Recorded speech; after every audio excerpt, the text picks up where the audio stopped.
Hi, I'm Steve Caseley from CPT Nuggets, and this MicroNugget is focused on the Scrum Product Owner. The Scrum Product Owner is the owner of the overall vision, the product. The product owner represents the business.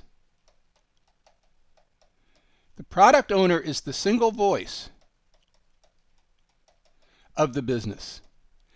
Now, let's explain what I mean by single voice. Does this mean that the product owner has to be the only person who speaks for the business? No. The product owner may well have many subject matter experts who assist.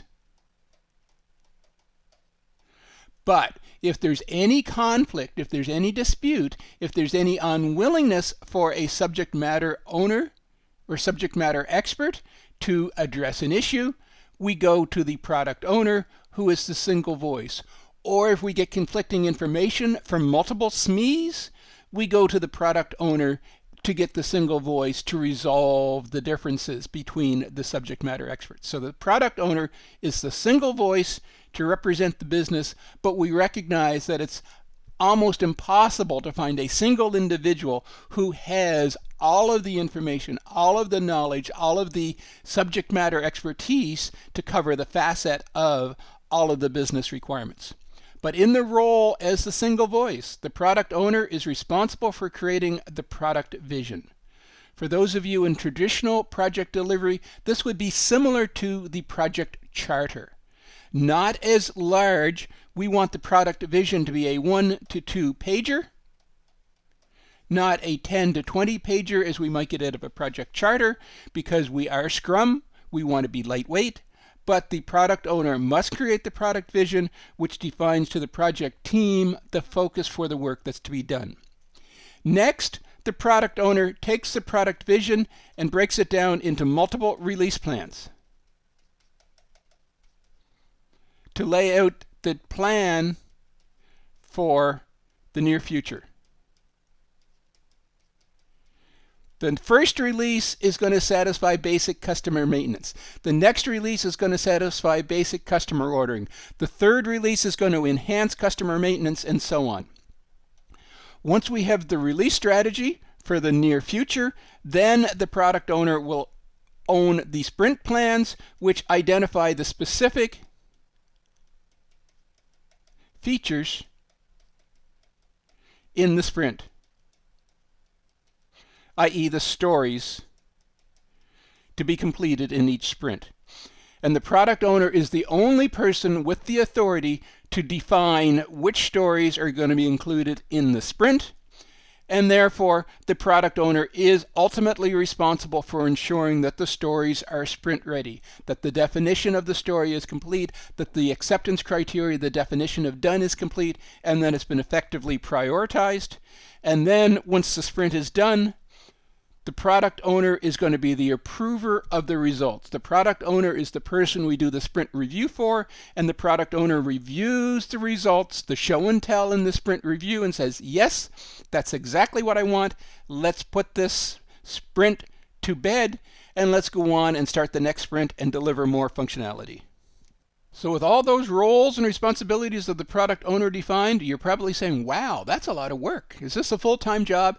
And in reality, being a product owner to a significantly sized Scrum project should be a full-time responsibility. I would suggest as a minimum, no matter how small our Scrum project is, the product owner needs to be available at least 50% of the time in the team space. So when I say the product owner is available 50% of the time, that doesn't mean they're going to answer emails when they get around to it or be available for pre-scheduled phone calls. This means the product owner is in the team space, available for casual conversations, because that's a Scrum process. We expect our team members to be able to pick up a story, read the story, and say, yeah, I really understand what this is, but I just need one tiny bit of clarification. Hey, product owner, can I have 3 minutes of your time? I need to clarify something. So we need the product owner available at least 50% of the time in the space to help the team better understand the stories. In addition to helping the team better understand the stories, the product owner is responsible for refinement of the stories long before they hit our sprint plan. We need to make the stories sprint ready,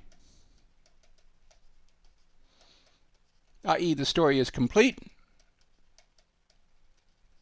the requirements are well defined, the acceptance criteria, the definition of done is complete, and it's prioritized. Part of that is what we call backlog grooming. It's going through, validating, reviewing the stories, taking the epics and making them into multiple stories. Overall, the product owner is ultimately totally responsible for keeping the product backlog in good shape and making sure there's always enough stories that are sprint ready so that when we go into the next sprint plan in 2 weeks' time, we have enough stories that are prioritized and ready for development. And finally, something that hopefully doesn't happen very long is to negotiate changes to the sprint backlog. A Scrum principle is once the sprint plan is created and once the stories are selected for the sprint, there are no changes. We complete the sprint as planned.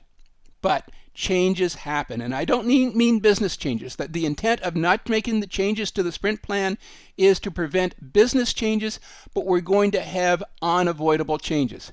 This story cannot be completed. We thought it was sprint ready, but we just can't do it.